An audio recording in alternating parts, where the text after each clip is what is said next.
The widowed millionaire's twins, Laura and Isabella, could never sleep. The mansion seemed strangely alive, but devoid of human warmth. Every hallway echoed the emptiness of their father's absence, and even the home's exaggerated luxury brought no comfort. The heavy curtains, the imported rugs, the gleaming antique furniture, nothing seemed to warm their weary little hearts. They sat on the bed, hugging each other, trying to find some semblance of human warmth in the loneliness that dragged on. Night after night, the sheets were soft, but as cold as the distance they felt from the world around them. With every creak of the wood, every breath of wind through the high windows, the twins shivered. Their large, watchful eyes scanned the entire room, as if searching for something that might give them security. They spoke softly to each other, sharing fears no one else could hear. Meanwhile, Anna, the humble cleaning lady, rose before the sun. Her days were long, her life modest, but they carried an invisible richness, the gift of seeing beyond appearances. She knew how to read glances, detect silent fears, and perceive the sadness hidden behind suppressed laughter. She didn't know that day she would enter a mansion that would change not only her life, but also the lives of two children who carried a secret suffering that not even their father's wealth could fill. Anna entered the mansion with discreet but firm steps. She greeted the housekeeper and began to organize the space. The smell of cleanliness mingled with the subtle scent of antique furniture. Her every movement was careful, yet seemed to have a life of its own. The girls watched from the half-open door, sitting at the top of the stairs, their hearts racing. There was something about this woman that aroused curiosity and fear at the same time. On the first day, Laura approached Anna under the pretense of helping organize old books. Anna smiled gently, and something in her smile broke a small part of Laura's barrier. Isabella stood nearby, still wary, but she couldn't ignore the calming effect Anna had on them. Small gestures began to happen. Anna left a flower on the nightstand, wrote discreet notes with words of encouragement, told short stories at the bedside before leaving. Night fell, and the twins still fought sleep, but this time something was different. The fear seemed less oppressive. They felt, without fully understanding, that someone truly cared. Anna had found a way to connect with them, without demanding anything, simply offering presence, attention, and kindness. When the storm began, the winds howling through the large windows and lightning tearing through the sky, the twins cowered in fear. The sound of the rain beating against the windows seemed to amplify their loneliness. Anna entered the room, holding an old lamp. The yellow light illuminated the space warmly.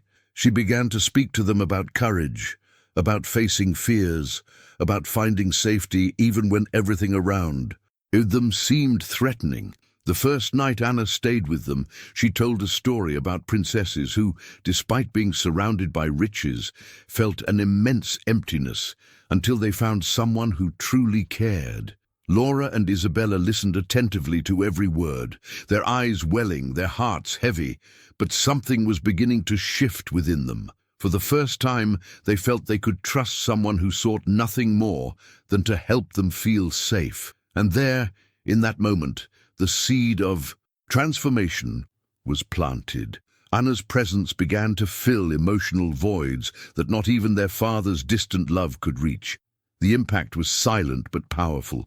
The twins began to smile genuinely, to sleep more soundly, to slowly open up to someone who seemed to truly see them. The following days continued with small, silent revolutions. Notes, stories, gestures, suppressed laughter that became more open. The twins began to share their secrets and fears, discovering that there was more to life than sadness and loneliness. Anna, with infinite patience, gradually untied the knots of fear and sadness that had formed over the years. The first great climax of this silent connection came one rainy night, when Laura had a terrible nightmare. She woke up screaming, and Isabella, desperate, tried to calm her. Anna rushed in, sat beside the bed, and held Laura's hand. In her calm, firm voice, she told a story of courage and protection. Gradually, the screams ceased, the crying stopped, And, for the first time, Laura slept soundly, feeling safe. This episode marked a definitive turning point. The twins realized they were no longer alone. That, even in a house filled with wealth and immense walls, true security and comfort came from the presence of someone who cared wholeheartedly. Anna didn't just clean the house, she cleaned away fears, sadness and loneliness. And so, their routine began to transform. Nights once dreaded became moments of connection. Days once empty began to have purpose.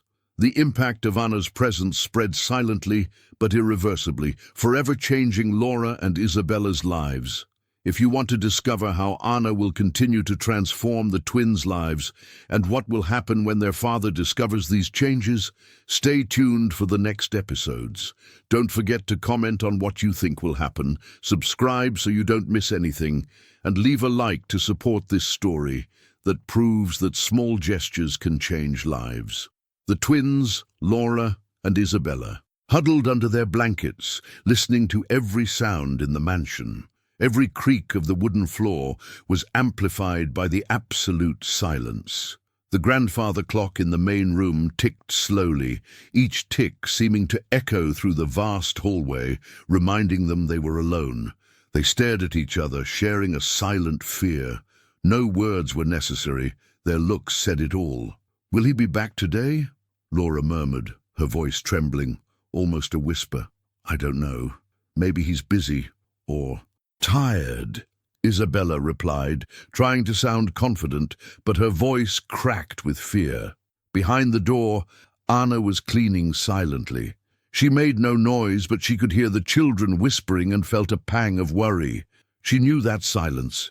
She recognized the signs of children accustomed to feeling helpless, and in that moment, she decided she would do something, however simple, to make those girls feel safe. Anna approached the door, still invisible, and placed a small rag doll on the windowsill, facing them.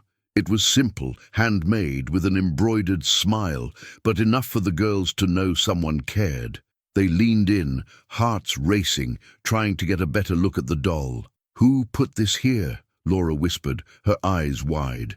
"I don't know, but it seemed like they want to help us," Isabella replied, suspicion mixed with a twinge of hope.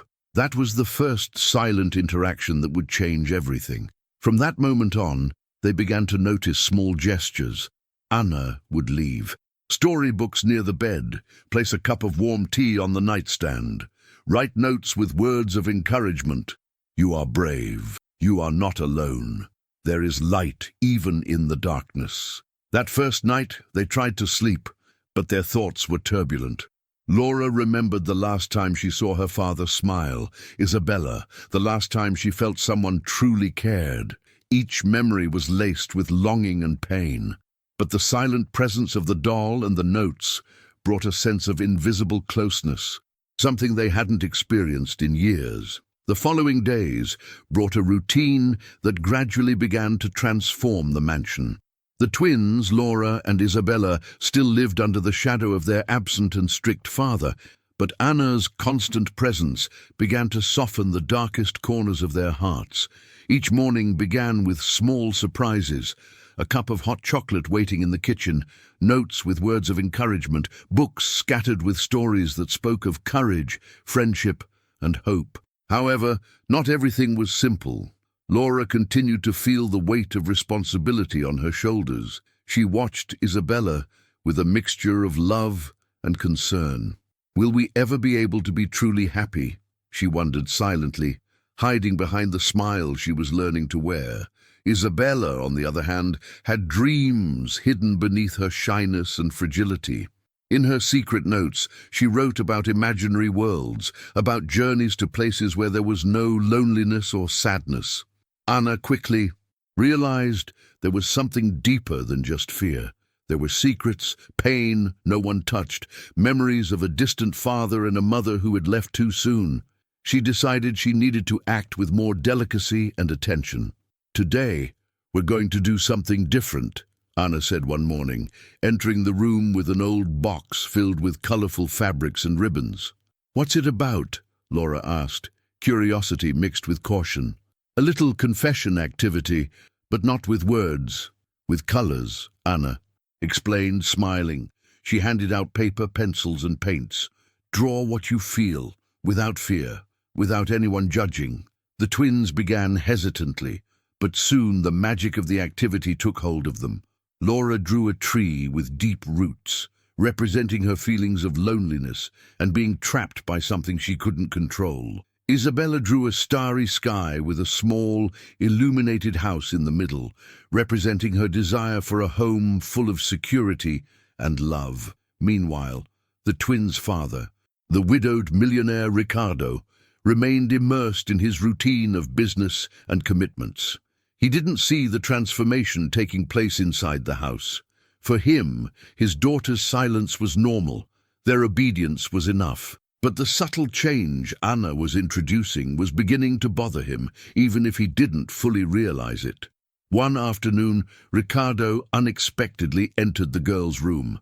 The shock was instant. Colored paper and drawings scattered across the floor, the girls laughing and talking animatedly to Anna. He frowned, unable to understand what he saw. "What's going on here?" he asked, his voice thick with authority. Laura, still holding a paintbrush, swallowed. "We're just playing, Dad," Isabella added shyly. "It's nothing much." Anna stood up slowly, remaining calm. "Mr. Ricardo, we're just exploring their creativity, helping them express themselves. This is important for their growth." He didn't respond immediately. There was a tension in the air, a silent clash between rigidity and empathy. Ricardo looked at Anna, then at his daughters, and simply left the room without another word. But something had changed. That moment was a wake-up call, a warning that something powerful was happening within his own home. As the days passed, Laura and Isabella began to open up more to Anna. Long afternoon conversations became routine. They talked about their mother, about fears even their father hadn't known about dreams they'd never dared share. Anna listened attentively, validating every feeling, every doubt, every tear. On one of these afternoons, Isabella asked softly, "Do you think Mom would be proud of us?" Anna smiled and took her hands. "I'm sure she would be. And what's more, she would be happy that you're finding the courage to be yourself." Laura, hearing this, felt a wave of emotion that almost brought her to tears. She realized that this constant, silent, and gentle presence was filling a void that no gift, no luxury, no material gesture from her father could fill. But life isn't just about sweet moments. One night, a domestic accident put everything to the test. Isabella slipped on the wet stairs and hurt her ankle. Her scream of pain echoed through the mansion. Anna rushed to the girl's aid while Laura cried, feeling helpless. "It's okay, we'll take care of you," Anna said, carefully examining the ankle. She applied cold compresses and talked to Isabella, calming her, reassuring her that there was someone she could trust, someone who wouldn't judge or abandon her. When Ricardo rushed into the room, Anna calmly explained what had happened and how she had cared for her daughter. Ricardo felt a mixture of relief and shame. He realized that, for the first time, someone other than himself was caring for the girls with genuine love. The days following Anna's arrival at the mansion were filled with small but significant transformations. Laura and Isabella still carried the weight of grief and longing for their mother, but something began to shift in every gesture, in every look. The humble cleaning lady wasn't just someone who cleaned the rooms. She became the invisible thread connecting broken hearts, bringing to the surface feelings that had been repressed for years. "Good morning, girls," Anna said, with that simple smile that lit up the entire room. "Good morning," they replied in unison. But there was a difference. Now there was genuine joy in their voices. As they tidied the kitchen, Anna introduced small activities that seemed mundane but carried enormous emotional weight. Making breakfast together, watering the secret garden, writing little notes to each other.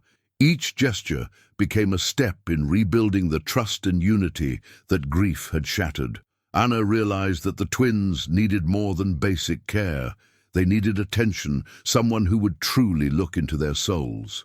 Laura began writing unsent letters, expressing her fears and frustrations.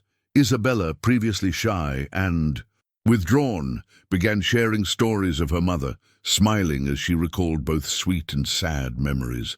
Anna encouraged open conversations, always with empathy, helping them name feelings that until then had seemed impossible to express. The atmosphere in the mansion gradually changed. The heavy silence that had previously reigned gave way to laughter, dialogue, and moments of unexpected tenderness. Ricardo, their father, began to notice these changes, but he still carried the weight of his own pain and pride. One afternoon, Laura found an old box in the attic filled with memories of her mother, letters, photos, diaries, and objects that told stories never shared. The discovery brought to the surface feelings that had been buried until then.